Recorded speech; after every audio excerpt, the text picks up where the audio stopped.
हरिश्चंद्र जी से जब कई वर्षों तक संतान आदि की प्राप्ति नहीं हुई, वरुण देवता को प्रसन्न किया। वरुण देवता को निवेदित और निवेदन संकल्प जिस भावना बस गीता के अंदर कहा है कि भूत पूजोगे तो भूत ही उत्पन्न होंगे, पितृ पूजोगे तो पितृ ही उत्पन्न होंगे, देवता पूजोगे तो देवता ही उत्पन्न होंगे। इसी प्रकार क्योंकि जैसी हमारी भावना होती है, भाव के बस ही परमात्मा प्रसन्न होते हैं। जिस भाव से हम परमात्मा का संकीर्तन करते हैं, भगवान का भजन करते हैं, भगवान उसी भाव से जो है प्रसन्न होता है। आज रोहित इस प्रकार जब वरुण देवता की शरण ली, वरुण देवता की शरण लेने पर यज्ञ हुआ, यज्ञ करने पर रोहित नाम का पुत्र हुआ। पुत्र प्राप्त होने पर वरुण देवता हरिश्चंद्र जी के द्वारा आए, कहने लगे जो तुमने कहा था कि यज्ञ करूंगा, अब तो तुम्हारी सारी मनोकामनाएं पूर्ण हो चुकी हैं, तो अब यज्ञ की तैयारी करो, अब तुम्हारे द्वारा यज्ञ होना चाहिए। ऐसा जब वरुण देवता ने कहा तो हरिश्चंद्र जी ने बहाना करके उन्हें समझा दिया कि ये 10 दिन से अधिक का हो जाएगा, तभी मैं यज्ञ करूंगा। क्यों कि पहले तो नारद जी ने ज्ञान उपदेश किया कि जो तुम्हारा पुत्र होगा उसी पुत्र की जो उसी यज्ञ के अंदर उसी की विशेष महाहुति दी जाएगी और उसी के द्वारा तुम्हारा जो है संपूर्ण प्रकार से जो है सब कुछ ठीक होगा।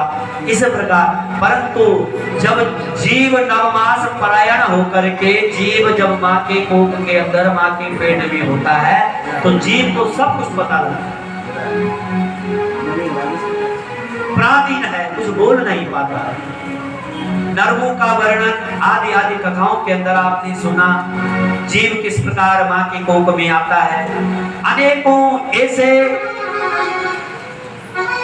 इसी प्रकार जब हरिश्चंद्र ने मन में विचार किया कि कई वर्ष बड़ी मुश्किल से तो परमात्मा प्रसन्न हुए, अभी मेरा बालक 10 दिन का भी नहीं हुआ और 10 दिन से अभी मेरे घर के अंदर जो एक सूतक लगा हुआ है, अभी तो घर का और सूतक भी नहीं गया। इस बहाना जब उनको जो है भगवान द्वार आने पर बाने करके भगवान को विदा किया।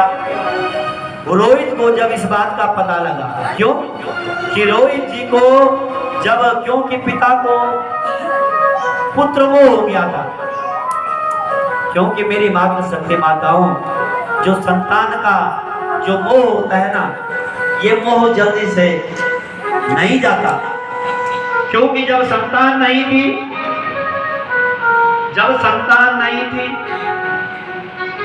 भगवान का स्मरण किया, भगवान की स्तुति गुणगान पर करने पर नारद जी प्रसन्न हुए। नारद जी उस हरिश्चंद्र जी को अनेकों उपदेश देने लगे। वरुण देवता को प्रसन्न करो, संतान होने का उपाय।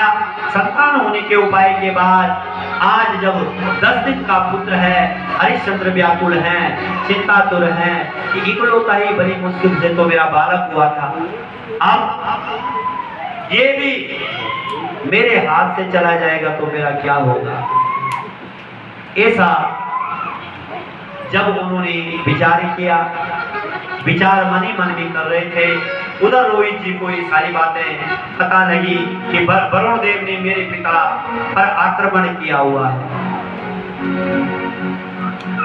ऐसे महोदर लोग